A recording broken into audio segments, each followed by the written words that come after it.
প্রসাদভোজীদের যে খাদ্য সামগ্রী নিষিদ্ধ: মাছ, মাংস, ডিম, পেঁয়াজ, রসুন, ব্যাঙের ছাতা, মাশরুম, মসুর ডাল, কলমির শাক, দগ্ধ অন্ন, সাদা বেগুন, চিচিঙ্গা, জামির, গোড়া নেবু, পুঁই শাক, ছাগল, মহিষ, দুগ্ধের তৈরি সামগ্রী, লবণাত্মক দুধ, দুধে লবণ, পায়েসে লবণ মেশানো নিষেধ, ডালডা, ঘি, vinegar, chocolate, Coca Cola, cold drinks.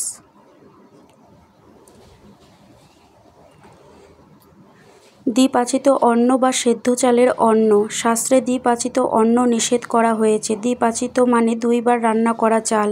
মার্কেটে যেগুলি পাওয়া যায় সেগুলো কিন্তু একবার সেদ্ধ করা হয়ে থাকে। সেই চাল কিনে এনে আবার রান্না করলে তা দ্বিপাচিত হয়ে যায়। ভগবানকে ভোগ হিসেবে দেওয়া যায় না, শাস্ত্রে তা নিষেধ করা হয়েছে। শ্রী প্রভুপাদের কড়া নির্দেশ যে সেদ্ধ চালের ভোগ ভগবানকে দেওয়া যাবে না। যা ভগবানকে দেওয়ার অযোগ্য সেই চাল নিরামিষভোজীদের জন্য গ্রহণের অযোগ্য। শ্রী প্রভুপাদ সেদ্ধ চালের সম্পর্কে কি বলেছেন চলুন জেনে নিই। 1967 সালের 17 অক্টোবর শ্রী প্রভুপাদের একটি চিঠিতে তিনি উল্লেখ করেছেন, কলে ছাঁটা হয়নি যে লালচে রঙের চাল তা ব্যবহার করা চলতে পারে। কলে ছাঁটা হোক বা নাই হোক তাতে কিছু যায় আসে না, তবে সিদ্ধ চাল অবশ্যই ব্যবহার করা চলবে না।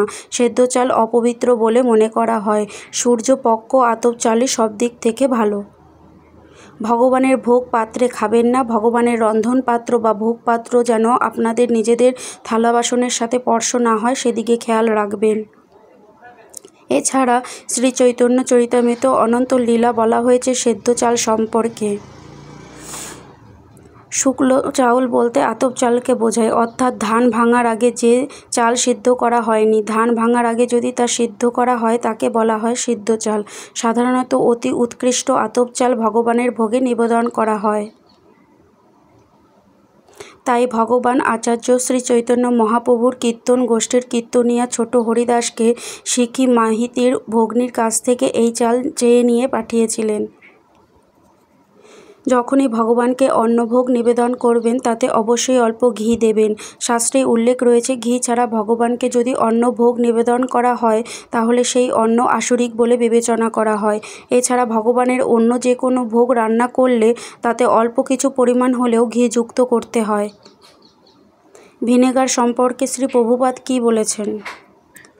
1969 সালের 24শে মার্চ কীর্তনানন্দকে শ্রী প্রভুপাদ একটি পত্রে উল্লেখ করেছেন, ভিনেগার ভালো নয়, এটি তামসিক। বিগ্রহ সেবার ক্ষেত্রে আমাদের তা ব্যবহার করা উচিত নয়। বেদে বলা হয়েছে, আহার শুদ্ধ, সত্য শুদ্ধি, সত্য শুদ্ধ, ধ্রুবস্মৃতি, স্মৃতিলম্বে সর্বগ্রন্থিনাং বিপ্রমোক্ষ। অর্থাৎ ভগবানকে নিবেদন করার ফলে আহার্য দ্রব্য শুদ্ধ হয় এবং তা আহার করার ফলে জীবের সত্তা শুদ্ধ হয়। সত্তা শুদ্ধ হওয়ার ফলে স্মৃতি শুদ্ধ হয়, তখন সে মোক্ষ লাভের পথ খুঁজে পায়। যারা কৃষ্ণ ভক্ত তারা অবশ্যই চেষ্টা করবেন এই নিয়মগুলি পালন করতে। হরে কৃষ্ণ।